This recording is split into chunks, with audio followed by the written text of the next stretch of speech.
नमस्कार दोस्तों, मैं Sumit Kumar excellent point coaching centre से आपका फिर से एक बार स्वागत करता हूं। जैसे कि कल हमने क्या पढ़ा, वास्को डी गामा, और वास्को डी गामा ने क्या किया, भारत में समुद्री मार्ग से खोज की। तो इस तरीके से किस तरीके से आपने देखा कि भारत में जो पुर्तगाली साम्राज्य था, पुर्तगाली साम्राज्य की भारत में किस तरीके से नींव रखी गई और किस तरीके से भारत में उन्होंने प्रवेश किया और धीरे धीरे क्या किया, पूरे भारत पे क्या किया इन्होंने। नीचे दक्षिण भारत का जितना भी था उसमें किसका अधिकार हो गया था, पुर्तगालियों का, क्योंकि इसके बाद ही जो आए वो कौन आए, डच, और डच के बाद फिर अंग्रेज। तो इस तरीके से भारत में जो प्रवेश होने लगे थे, फिर जो जितने भी जो पुर्तगाली जो साम्राज्य था वो धीरे धीरे तो आ ही गया, लेकिन जो यूरोप महाद्वीप था, यूरोप महाद्वीप में ही ये जितने भी देश पड़ते हैं आपके, ब्रिटेन, इंग्लैंड वगैरह और डच, डेनिश, पुर्तगाली, ये सारे के सारे देश कहाँ पड़ते हैं आपके, यूरोप में ही पड़ते हैं। तो ये यूरोप वासी जहाँ पे भी एक देश के लोग जाते थे तो तुरंत ही वहाँ पर तुरंत ही ये क्या करते थे, अन्य लोग भी वहाँ पर देशों के लोग पहुँच जाते थे। तो इस तरीके से हमने देखा क्या भारत में किसकी खोज की थी, समुद्री मार्ग से भारत की खोज की थी। तो आज जो हम पढ़ने जा रहे हैं, भारत में किस तरीके से इनकी पुर्तगालियों की साम्राज्य नीति थी और किस तरीके से अपने साम्राज्य स्थापित किया, और भारत में किस तरीके से इन्होंने क्या, जो blue water policy, mary craft policy और यहाँ पे शादी विवाह किस तरीके से इन्होंने किए। तो आज हम ये सारी चीज पढ़ने जा रहे हैं। तो आधुनिक भारत चल रहा है और आधुनिक भारत का जो इतिहास का जो चैप्टर है आज भाग 19। तो कल जो हमने पढ़ा था वास्को डी गामा, जो बताया मैंने कि ये पुर्तगाली यूरोप और इधर ही क्या बसा था आपका ये एशिया महाद्वीप,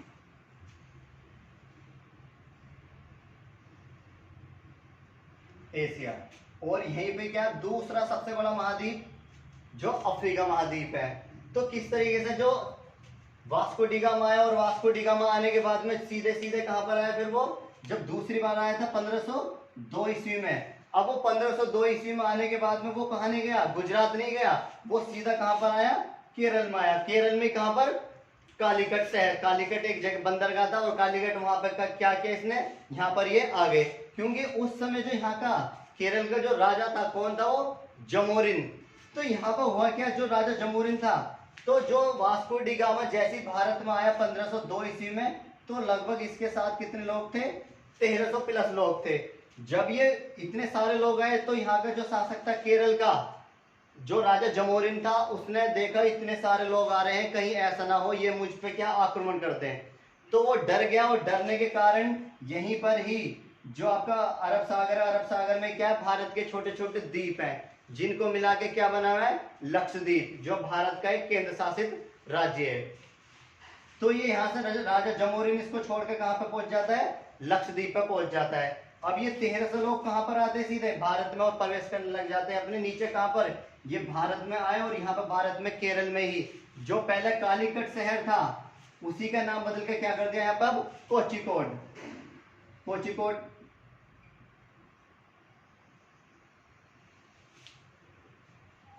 कोचिकोड।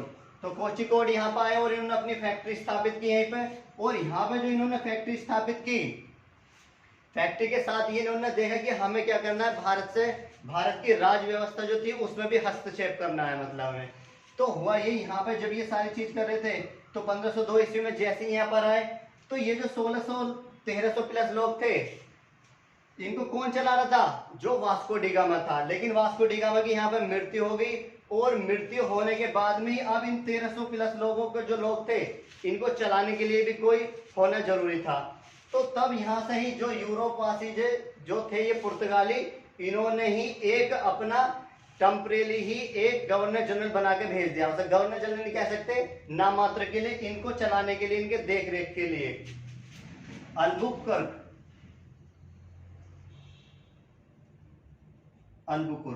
ये व्यक्ति भेजा, किसको, इनको नियंत्रित करने के लिए, कि ये क्या करेगा, इनकी देखरेख करेगा, किस तरीके से कार्य करेंगे यहाँ पर।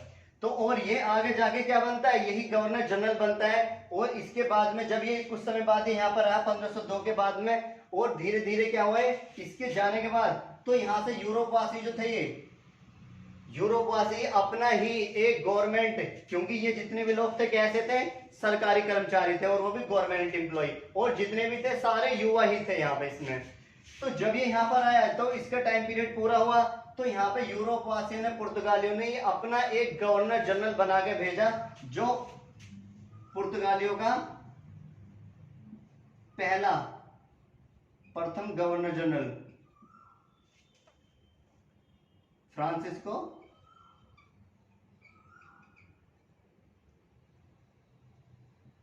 D Almora. Francisco de Almora ये पहला गवर्नर जनरल बना के भेजा, किसने? पुर्तगालियों ने। और ये जो कब आया? ये आया आपका 1504 से और 1509 तक इसका समय रहा यहाँ पे, लगभग ये 5 साल तक यहाँ पर रहा। और जैसे ये रहा, अब इसके सामने कुछ परेशानी आ गई थी, क्योंकि जैसे ये यहाँ पर आए, इसके सामने परेशानी की इतनी आ गई थी बहुत ज्यादा, कि उसी समय जो था, ये जितने भी 1300 प्लस लोग थे, ये कैसे थे? बिल्कुल कुआरे, अनमेरिड थे ये सारे, और इनको क्या करनी थी? शादी विवाह भी करना था। तो जिस तरीके से भारत में ये इस तरीके से यहाँ पे बसे हुए थे, यहाँ पे नीचे कोझिकोड में यहाँ पे, और इन्होंने अपनी फैक्ट्री स्थापित की, यहाँ से चलने लगा इनका काम केरल में ही। तो इन्होंने केरल के साथ में यहाँ पर एक गोवा पड़ता है, गोवा को भी क्या बना लिया था इन्होंने? विजिट कर लिया था, क्योंकि उस समय गोवा का जो शासक था वो था आदिल शाह। और आदिल शाह से इन्होंने युद्ध करा, और इस युद्ध में क्या करा? आदिल शाह की हत्या कर दी, और इन्होंने कहां पर इसको? गोवा को विजिट कर लिया। और गोवा में ही इन्होंने 1530 ईस्वी में, आगे बढ़ेंगे हम, 1530 ईस्वी में कैसे अपनी इन्होंने राजधानी केरल से बदल के कहां कर दी थी? अपनी गोवा राजधानी कर दी थी। तो जो इन्होंने गवर्नर जनरल बना के भेजा था पहला, फ्रांसिस्को डी अल्मोडा, जो पुर्तगालियों का पहला गवर्नर जनरल था। जब ये यहाँ पर आया, इसके सामने परेशानी ये आ गई, तो तभी यहाँ पर कुछ समय बाद जो थे आपके, जो डच थे, अब तुरंत यहाँ पर डचों का प्रवेश हो गया। और ये डच क्या करते थे? यहाँ पर जैसे ही आए यहाँ पर, तो ये सबसे पहले मैंने आपको कल बताया था कि यहीं पर ही 0 डिग्री पर ही यहाँ पे बहुत सारे द्वीप हैं, और इन द्वीपों को ही, छोटे छोटे द्वीपों को बना के क्या बना? इंडोनेशिया एक देश बना। और ये डच जो थे, ये सबसे पहले कहां पर आए? वो इंडोनेशिया में ही आए थे। और भारत से भी अच्छे किस्म के जो मिर्च मसाले होते थे उस समय, तो वो यहीं पे होते थे, इंडोनेशिया में ही। इंडोनेशिया, यहाँ पे इतने अच्छे नमक मिर्च मसाले होते थे। तो ये मिर्च मसाले यहाँ से ये डच क्या करते थे? यहाँ से मिर्च मसाले लिए, तो ये जो पुर्तगाली थे यहाँ पर, ये तो पुर्तगाली यहाँ बसे हुए थे, तो यहाँ पे रहने के बाद में कुछ समय बाद ही यहाँ पर भी इन्होंने अपना अधिकार जमा लिया था, महाराष्ट्र पे, मुंबई पे। क्यों? जो अल्मोडा था, इसी के समय में लगभग 1509 ईस्वी में जो ये 1300 प्लस लोग आए थे, अब ये जितने भी थे सारे के सारे कितने थे? अनमेरिड थे ये सारे। तो अब इनके सामने परेशानी क्या आई? ये बोलने लगे कि हम यहाँ पर आए हैं, और हम कब आए यहाँ पर? 1502 ईस्वी में, और लगभग हमें 7-8 साल यहाँ पर होगी, और हमें क्या करना? हमें शादी विवाह भी करना है, और हमें कहाँ जाना? अपने पुर्तगाली जाना है, वहां पे शादी विवाह करनी है। अब ये परेशानी किसके सामने आ गई? जो यहाँ का गवर्नर जनरल था अल्मोडा। अब इसने कहा ये तो बहुत बड़ी ज्यादा परेशानी है, तो इसको देखते हुए इसने क्या कहा? यहाँ से कुछ लोग जाते थे, एक व्यक्ति को भेजा, और भेजने के बाद कहाँ भेजा? सीधा पुर्तगाल भेजा। और ये पुर्तगाल क्या करता था? एक व्यक्ति गया, अब ऐसा तो है नहीं कि जाते ही वहां पे लड़की तैयार बैठी और जाते ही शादी कर ली। 2-4 महीने, साल भर लगती है, और शादी के बाद भी कम से कम 2-4-5 महीने तो लगते हैं। फिर उसके बाद क्या यहाँ पे आता था। तो और पहले पता है क्या होता था? जब यहाँ से कुछ लोग गए, 2-4 अन्य लोग गए यहाँ पे पुर्तगाली, तो वहां पुर्तगाल में क्या होता था? जब लड़की वाले लड़का देखने आते थे, तो वो क्या कहते थे लड़के वाले? कि हमारा बेटा कहाँ नौकरी करता है? इंडिया में नौकरी करता है, और वो भी क्या है? गवर्नमेंट एम्प्लॉय है, और कहाँ करता है नौकरी? इंडिया में। और दहेज में कितना रुपए चाहिए? 50 लाख, 1 लाख, 20 लाख। तो पहले क्या चलता था? पहले ये उल्टा सिस्टम था। लेकिन आज क्या भारत में? अब भारत के लोग कहाँ नौकरी करते हैं? उसमें सऊदी अरब में, अमेरिका में, दुबई में, सिंगापुर में। तो वो क्या करते हैं? नौकरी करते हैं। और रिश्ते वाले क्या कहते हैं? हमारा बेटा कहाँ नौकरी करता है? अमेरिका में, और दहेज के लिए कितने रुपए चाहिए? इतने रुपए चाहिए। तो पहले क्या था, भारत में ही ये लोग आते थे और रिश्ते के लिए इस तरीके से प्रक्रिया इनकी चली। अब यहाँ से कुछ लोग आए और आने के बाद में सीधा कहां पर अपने विवाह करा यहाँ से। अब ये बहुत ज्यादा परेशान हो गया, क्योंकि यहाँ से कुछ लोग गए और जाने के बाद वो वहीं पर ही क्या वो बस गए। अब ऐसा तो है नहीं शादी विवाह हुआ और तुरंत भारत में आ गए, 2-4-5 महीने साल भर हुई। अब ये इसके सामने बहुत ज्यादा परेशानी आई, तो इसे लगा इस तरीके से जो 1300 प्लस लोग आए हैं, तो इस तरीके से जो काम वाले हैं, जो व्यापारी है, वो तो बहुत ज्यादा जा रहे हैं, तो हमारा तो यहाँ नुकसान हो जाएगा बहुत ज्यादा। तो इसने देखा तो तुरंत इसने क्या करा, इसने बोला कि अब यहाँ से कोई नहीं जाएगा, इंडिया से अब कोई नहीं जाएगा, और जितने भी इंडिया में ये हमारे साथ लोग आए हैं और इनका सबका विवाह कहाँ करा देंगे, हम गोवा में ही करा देंगे। और इनका विवाह जो 1300 प्लस लोग थे, 1300 के महिलाओं से करा दिया। अब कितने एम्प्लॉय हो गए यहाँ पर टोटल, 2600 हो गए, क्योंकि 1300 व्यक्ति थे, 1300 की शादी हुई तो कितने एम्प्लॉय हो गए, 2600 हो गए। फिर 2600 के फिर उनसे शादी हुई तो कितने हो गए, 5200, और 5200 से फिर कितने हुई, 10,004। तो इस तरीके से इनकी जनसंख्या क्या यहाँ पे बढ़ती गई यहाँ पर गोवा में, और गोवा में ही इन्होंने अपना अधिकार यहाँ पर पूरी तरह से जमा लिया था, इतना स्थापित कर लिया था। और आपको बता दें कि भारत आजाद तो 1947 में हो गया था, लेकिन जो गोवा है, गोवा कब हुआ भारत से आजाद, वो 1961 में आजाद हुआ। क्यों, क्योंकि जब यहाँ पे इनको आजाद कराने के लिए यहाँ पे पुलिस आती थी और इनसे बोला कि अब तो भारत आजाद हो गया और अब आप कहाँ भागो, अपने पुर्तगाली भागो। तो यहाँ पे जो लोग थे ये क्या कहते थे जब 1947 के बाद में, कि हम ही तो वहां के हैं, लेकिन हमारी मिसिस कहाँ की है, वो तो गोवा की है, हमारे पास 2 पासपोर्ट है, एक तो यहाँ का और एक वहां का, हम नहीं जाएंगे यहाँ पे। तो 1961 में क्या हुआ, सैनिक कार्यवाही के दम पे गोवा को किससे आजाद कराया, इन पुर्तगालियों से, और इनको यहाँ से क्या किया, जबरदस्ती भगाया गया।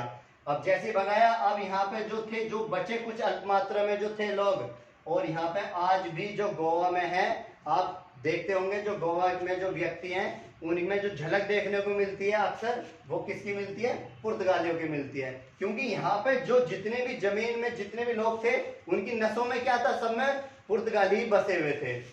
तो किसने कराया था ये काम, अल्मोड़ा ने। अब इसके सामने एक और चुनौती आ गई थी, क्योंकि यहाँ से जब ये पुर्तगाली जो थे, पुर्तगाली यहाँ से आते थे, और यहाँ से फिर पुर्तगाल यूरोप में ही बहुत अन्य देश थे, तो वो सारे धीरे धीरे कहाँ पे भारत में प्रवेश करने लगे। तो उसी समय क्या हुआ, यहाँ पे जो और भी देश आने लगे, यहाँ पे क्या करते थे, अपना पोता सिरे खड़ा करते थे, और यहाँ पर खड़ा करने के बाद में सीधे यहाँ भारत में क्या करते थे, वो प्रवेश करते थे और अपना व्यापार करते थे। अब इसके सामने फिर परेशानी आई, तो इसने देखा कि इस तरीके से हमारा तो वर्चस्व कैसा हो जाएगा, बहुत ज्यादा खत्म हो जाएगा, और दूसरे लोग क्या करने लगेंगे, यहाँ पे व्यापार करने लगेंगे। तो इसको देखते हुए इसने फिर एक और पॉलिसी चलाई यहाँ पे। अच्छा, ये जो इसने पॉलिसी चलाई थी यहाँ पे शादी वाली, इसका नाम है मैरी क्राफ्ट पॉलिसी।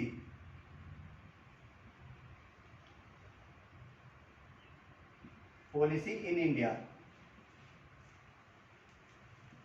पूछ लेता है कि बहुत ज्यादा एग्जाम में पूछ लेता है कि मैरी क्राफ्ट पॉलिसी किससे संबंधित है, तो ये इससे संबंधित है। यहाँ पे इनकी शादियां कराई थी किसने, अल्मोड़ा ने। और दूसरी बात, जब यहाँ पे शादी विवाह हो गई तो उसके बाद में एक और समस्या आई। क्यों, क्योंकि यहाँ पर लोग क्या करते थे, व्यापार करते थे, और यहाँ से क्या करते थे, देश विदेशों में यहाँ से मिर्च मसाले ले जाते थे, और यहाँ से इस तरीके से व्यापार चलता था। तो अब इसे लगा कि इस तरीके से तो भारत में हमारा वर्चस्व खत्म ही हो जाएगा। किसको लगा, अल्मोड़ा को। तो इसने यहाँ पे क्या करा, जो भी ये पोता सिरे यहाँ पर खड़ा करते थे अपना, जो विदेशों से लोग आते थे, पोता सिरे जो नाव जहाज जिससे भी आते थे वो, तो उसमें क्या कर दिया इसने, यहाँ पे एक और पॉलिसी चला दी। इसने पॉलिसी क्या चलाई कि इसने यहाँ पे 2 व्यक्ति स्थापित किए।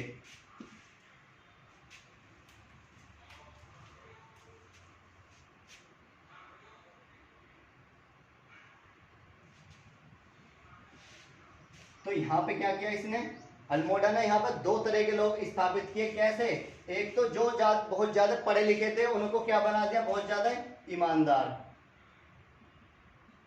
जो बहुत ज्यादा कैसे थे, पढ़े लिखे थे। और जो बिल्कुल अनपढ़ लोग थे, उनको क्या बना दिया, बहुत ज्यादा बेईमान। 2 तरह के लोग बनाए, क्योंकि वो जो पुर्तगाल से कैसे लोग आते थे, व्यापार के लिए आते थे और देशों के, तो वो अपना पोता सिरा यहाँ खड़ा करके क्या करते थे, भारत में व्यापार करते थे। तो यहाँ पे इसने ये पॉलिसी चलाई। इस पॉलिसी में क्या है, इसने दो तरह के लोग स्थापित किए। पहले बहुत ज्यादा ईमानदार, जो बहुत ही ज्यादा ईमानदार थे, दूसरे बहुत ज्यादा बेईमान, इतने बेईमान की बहुत ही ज्यादा बेईमानी थे। तो क्या हुआ यहाँ पे, जो यहाँ पे और देशों के लोग आते थे वो अपना हवाई जो भी जहाज से आते थे वो खड़ा करके और सीधे कहां पर जाते थे, भारत में मिर्च मसाले व्यापार करते थे। और तो क्या हुआ, अब ये जो बहुत ज्यादा बेईमान थे ये क्या करते थे, जब रात को जो लोग यहाँ से व्यापार करके जाते थे, अब ये बेईमान लोग आते थे और आने के बाद में इनका सामान छीनते थे और इनसे पैसा लूटते थे। अब पैसा लूटा 2 4 5 10 बार ऐसा हुआ, होने के बाद में अब जो लोग यहाँ से जब जाते थे, अब उनको पता चली कि इस तरीके से तो हमारा व्यापार कैसा हो जाएगा, बंद हो जाएगा। तो इसको देखते हुए अब यहाँ पे जो लोग थे वो जो आते थे, उन्होंने देखा कि इसके लिए भी कोई एक उपाय तो होगा। तो यहाँ पर कुछ लोग ये जैसे यहाँ पर आए, कुछ लोगों ने बताया कि आपका सामान चोरी हुआ हो तो आप सीधे कहाँ जाओ, जो ईमानदार लोग हैं, और आपको क्या करेंगे, वो इंसाफ दिलाएंगे और आपका यहाँ पे सामान जो वो आपको वापस मिल जाएगा।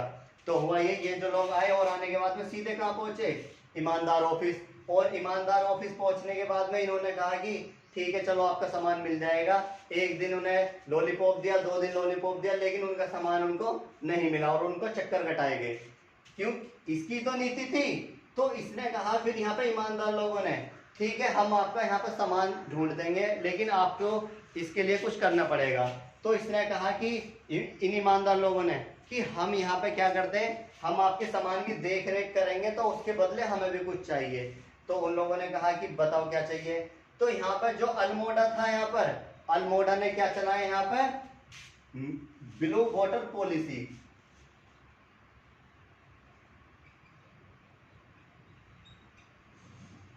ब्लू वाटर पॉलिसी मतलब पानी पर, नीले पानी पर टैक्स। तो इसने क्या लगा था, यहाँ पर टैक्स लगा दिया था पानी पर, क्योंकि ये जो लोग आते थे यहाँ पर, अब ये टैक्स दे के जाते थे और इस तरीके से इनका काम जो यहाँ पे ये चलता था। तो ये किसकी नीति थी, जो अल्मोड़ा था। ये एक तरह का बेईमान भी था, इसने 2 तरह के लोग स्थापित किए थे ना, एक तो बहुत ज्यादा बेईमान और एक बहुत ज्यादा ईमानदार। तो फिर धीरे धीरे यहाँ पर कौन आने लगे, यहाँ पर और देशों के लोग भी आने लगे। कहां से, यूरोप से ही। जैसे आने लगे यहाँ पर, तो जो मैंने बताया अभी डच कहां पर आते थे, यहाँ पर इंडोनेशिया। तो ये लगभग 1602 ईस्वी में 1602 ईस्वी में भारत में स्थापित हो गए थे।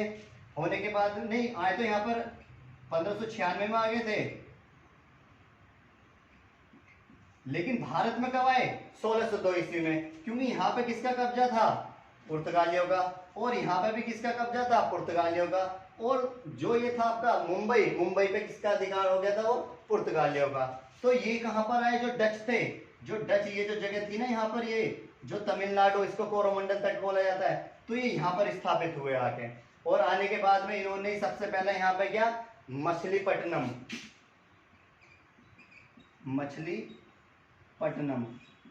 में अपनी फैक्ट्री स्थापित की यहाँ पर इन्होंने, डच ने। और दुनिया का पहला ही स्टॉक एक्सचेंज बोर्ड जो वो नीदरलैंड में स्थापित है, क्योंकि नीदरलैंड के थे ये जितने भी डच थे, जिसका नाम था एम्स्टर्डम।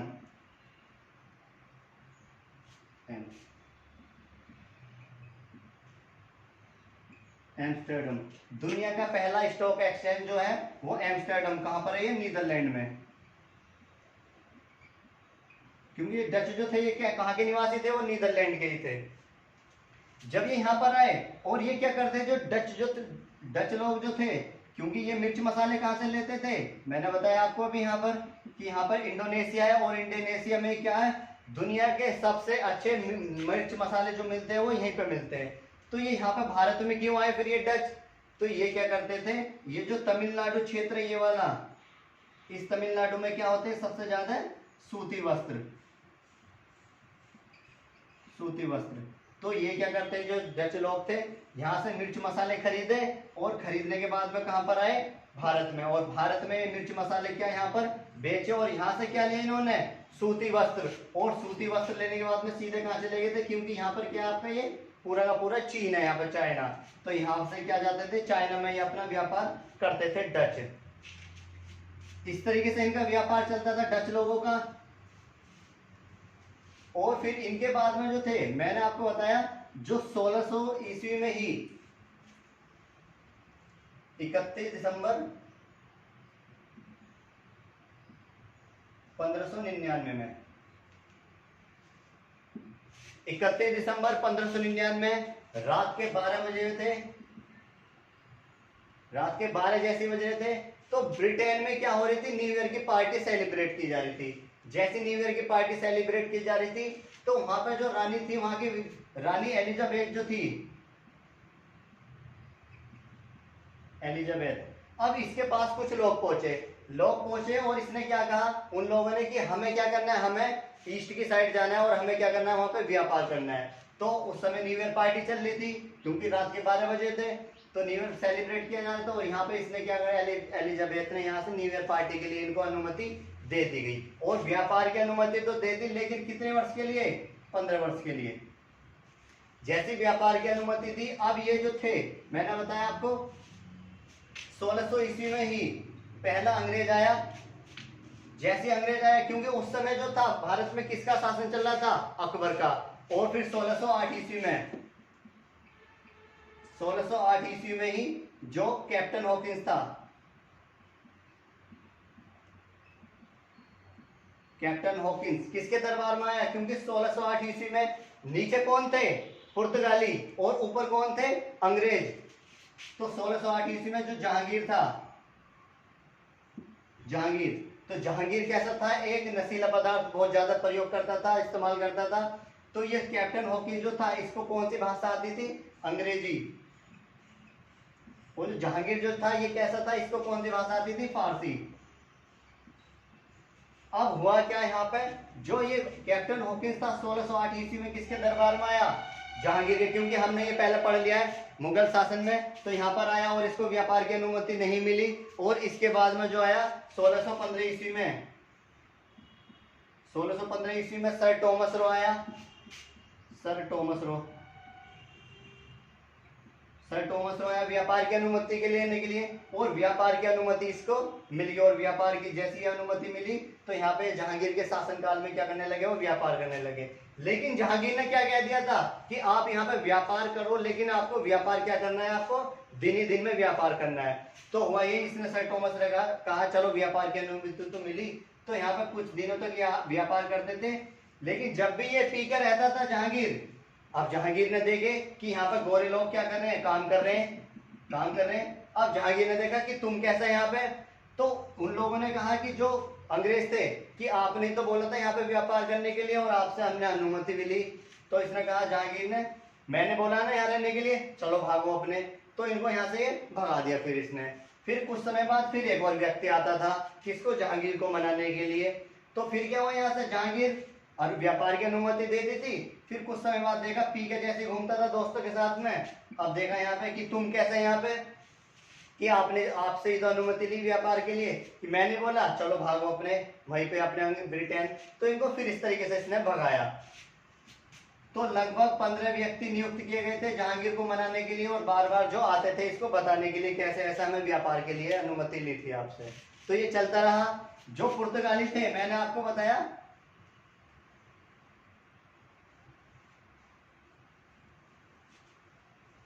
पुर्तगाली कहाँ थे, वो नीचे दक्षिण भारत की तरफ थे यहाँ पर। और पुर्तगाली जो थे उस समय, जब अल्मोड़ा के बाद में जो आया, जो गवर्नर जनरल बनकर आए, छोटे छोटे आए, लेकिन 1530 ईस्वी में ही इन्होंने क्या करा, अपनी फैक्ट्री कहाँ पे स्थापित कर ली थी, वो गोवा में स्थापित कर ली थी। जैसी गोवा में स्थापित की, अब उसके 1530 ईस्वी में जो गवर्नर जनरल बनकर आया, गवर्नर जनरल नीनो डी कूना, ये गवर्नर जनरल बनकर आया नीनो डी कूना।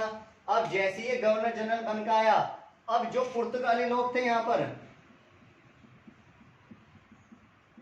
पुर्तगाली लोग, अब इनके सामने एक और समस्या आई। समस्या क्या आई कि ये यहाँ से व्यापार तो चलते थे, इनका व्यापार काम धंधा करते थे यहाँ पे, लेकिन इनको, मैंने बताया था आपको कल, कि इनको नाव चलाना और तंबाकू खाने का बहुत अधिक शौक था। इनको कुछ और नहीं चाहिए, सिर्फ नाव चलाते थे और तंबाकू बहुत अधिक खाते थे। क्योंकि यहाँ तो भारत में क्या करते हैं, अगर सुबह के टाइम फ्रेश होने के लिए क्या करते हैं, सबसे पहले चाय पीते हैं, लेकिन इनको क्या चाहिए, तंबाकू चाहिए। और तंबाकू भी कितना, बहुत बहुत सारा, 2-2 किलो एक व्यक्ति तंबाकू खाता था एक एक दिन में, इतना तंबाकू खाते थे यहाँ पे। तो हुआ ये, यहाँ पे क्या करते थे, अब ये पुर्तगाली लोग जब इनको यहाँ पे सैलरी वगैरह मिलती थी, जो नीना दी कूना जो था, ये क्या करता था, उसी सैलरी के बदले इनको क्या देता था, वो तंबाकू देता था। अब ये बेचारे, जितने भी बेचारे लोग थे यहाँ पे व्यापार करते थे, और उसके बदले इनको क्या मिलता था, तंबाकू मिलता था, और इनकी जो सैलरी थी वो यहीं की यहीं बराबर हो जाती थी, इस तरीके से। अब यहाँ पे इन लोगों ने कहा कि इस तरीके से तो हमारा बहुत ज्यादा नुकसान हो जाएगा, तो यहाँ पे नीनो तो कूना ने क्या करा, भारत में ही तंबाकू की खेती का प्रचलन किया। और मैंने बताया जो जहांगीर था, जहांगीर के शासनकाल में ये पहुंचे, क्योंकि उस समय जो नूरजहां थी, नूरजहां जहांगीर से बहुत ज्यादा परेशान थी, क्योंकि शराब पीता था, और नूरजहां इससे मना करती थी कि आप ये मदिरा का पान मत किया करो।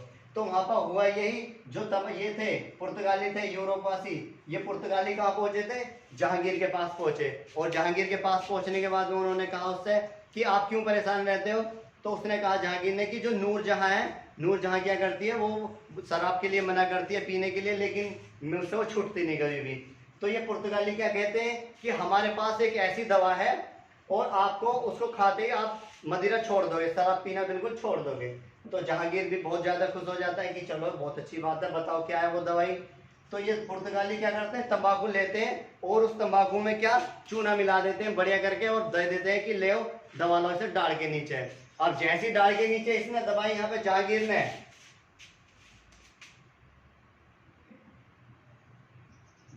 जैसी डाल के नीचे उस पुड़िया दबाई, अब दबाने के बाद में इसका तुरंत ही मूड फ्रेश हो गया एकदम बढ़िया, कह रहे ये तो बहुत अच्छी चीज है, ये तो बहुत अच्छी चीज है, कहाँ से लाते हो इसे। तो इसमें इन पुर्तगालियों ने कहा कि हम इसे कहाँ से लाते हैं, यूरोप से लाते हैं, पुर्तगाली से। तो तंबाकू, तो इसने कहा कि आप इसे, इसकी खेती का कहाँ पे प्रचलन करो, वो भारत में ही करो, वहां जाने की जरूरत नहीं है। तो भारत में तंबाकू की खेती का जो प्रचलन किया गया वो किसने किया था, वो पुर्तगालियों ने किया। किसके शासनकाल में किया था, जहांगीर के शासनकाल में। तो बहुत अधिक पूछ लेते हैं क्वेश्चन। तो इस तरीके से व्यापार चलता था। अब जो स्पेन था,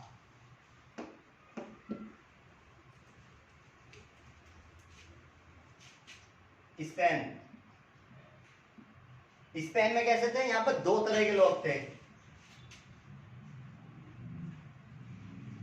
एक तो फ्रांस के थे और दूसरे पुर्तगाली थे। यहाँ पर फ्रांस में भी कौन थे, ये अंग्रेज थे, ये फ्रांस के ही। अब यहाँ पे क्या करते थे, कहाँ पे थे ये, सॉरी फ्रांस था, फ्रांस में कैसे लोग थे, यहाँ पर स्पेन और दूसरे पुर्तगाली, और ये कैसे लोग थे, ये अंग्रेजी लोग थे। तो क्या हुआ, यहाँ पर जो पुर्तगाली थे ये उस समय यहाँ पर कमजोर पड़ रहे थे, और यहाँ पे स्पेन में बहुत ज्यादा अंग्रेज जो थे वो शक्तिशाली हो रहे थे स्पेन के। तो कहां पर, फ्रांस में। तो हुआ ये, यहाँ पर जो भारत की स्थिति है, लगभग ये पूरे भारत में किसका, हुगली पे भी हो गया था, पश्चिम बंगाल पर, और इधर मुंबई पर, गुजरात पर, और यहाँ पर तो सॉरी गोवा पर, और नीचे तमिल केरल पे भी किसका अधिकार हो गया था, इन पुर्तगालियों का। और ऊपर कौन थे यहाँ पर ये अंग्रेज थे। तो इनकी क्या हुआ, इनका लड़ाई झगड़ा भी कराना वो अनिवार्य भी। क्या हुआ था कि जब ये यहाँ पे चल रहा था, सही तरीके से इनका व्यापार चल रहा था, तो फ्रांस में क्या हुआ, उस समय स्पेन के भी लोग यहाँ पे जो अंग्रेज थे, ये क्या कर रहे थे, यहाँ पर इनका लड़ाई झगड़ा हो गया यहाँ पर बहुत तगड़ा फ्रांस में। जो स्पेन के थे, ये स्पेन, ये कैसे थे, अंग्रेज,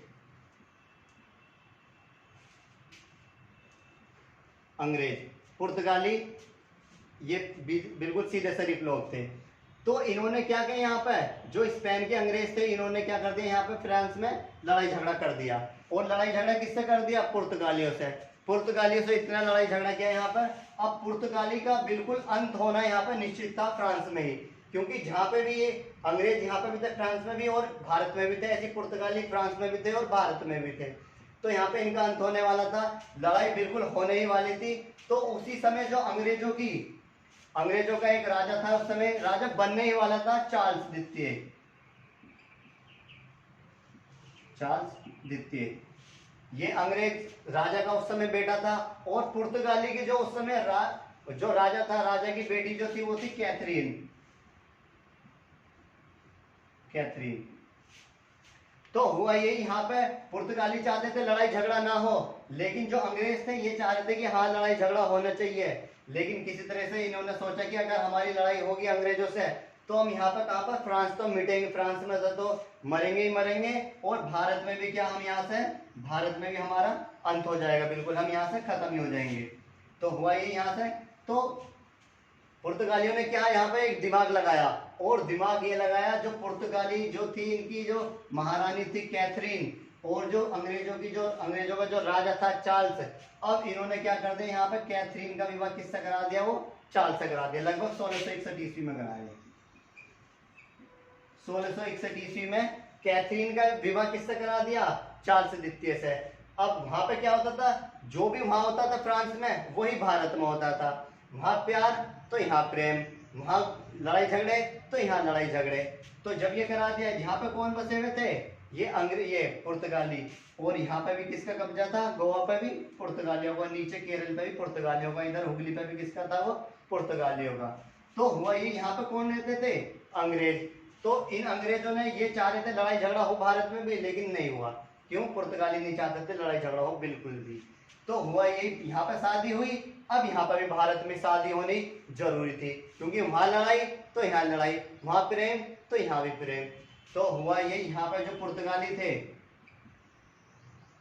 पुर्तगाली, इन्होंने क्या कर दिया, जो भी इनके साथ जितनी भी महिलाएं थी उनका, महिलाओं का विवाह किससे करा दिया, जो अंग्रेज थे, जो अंग्रेज थे उनका विवाह किससे करा दिया, सॉरी जो पुर्तगाली थे, पुर्तगालियों का विवाह किससे करा दिया, अंग्रेजों से। तो यहाँ पर उस समय जो फ्रांस में पुर्तगालियों ने अंग्रेजों को बहुत ज्यादा दहेज दिया, इतना दहेज दिया, अब यहाँ पे क्या देना था, इनको भी दहेज देना था। तो पुर्तगालियों के पास कुछ तो था ही नहीं,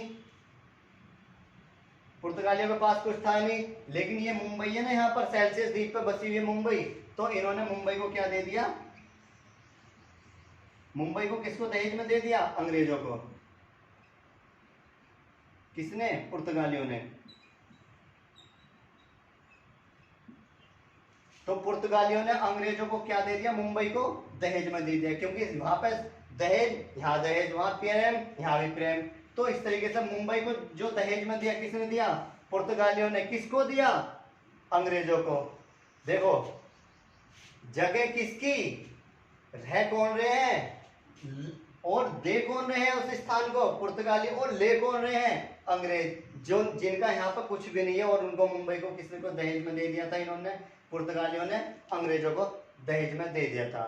तो हुआ ये, यहाँ से धीरे धीरे इसके बाद क्या हुआ, यहाँ से जैसे दहेज में दिया, अब ये अंग्रेज और ज्यादा शक्तिशाली हो गए, और इतने शक्तिशाली हो गए, अब यहाँ से जो पुर्तगाली थे और पुर्तगालियों को यहाँ से जो था, यहाँ से अंत होना, यहाँ से इनका प्रारंभ हो गया था। और फिर इसके बाद में जो अंग्रेज थे, अंग्रेज यहाँ पे बहुत ज्यादा शक्तिशाली हो गए, क्योंकि यहाँ पे इन्होंने कब्जा कर लिया अंग्रेजों ने, और फिर हुगली पे भी धीरे धीरे उन्होंने अपना कब्जा कर लिया था अंग्रेजों ने, और भारत में, उत्तर भारत में था ही इनका कब्जा, और धीरे धीरे फिर पूरे भारत में इन्होंने कब्जा कर लिया था।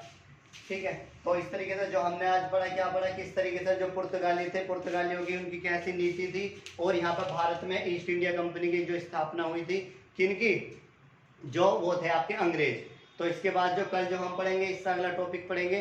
ठीक है, तो आप वीडियो रेगुलर देखते रहिए, और आपको इससे अच्छा बहुत अच्छी अच्छी चीज़ें देखने को मिलेंगी, और एग्जाम में इससे बाहर कुछ नहीं आएगा, बिल्कुल यहीं से आता है। ठीक है, तो डेली क्लास देखते रहिए। धन्यवाद, कल फिर मिलते हैं एक नई क्लासेस के लिए। धन्यवाद।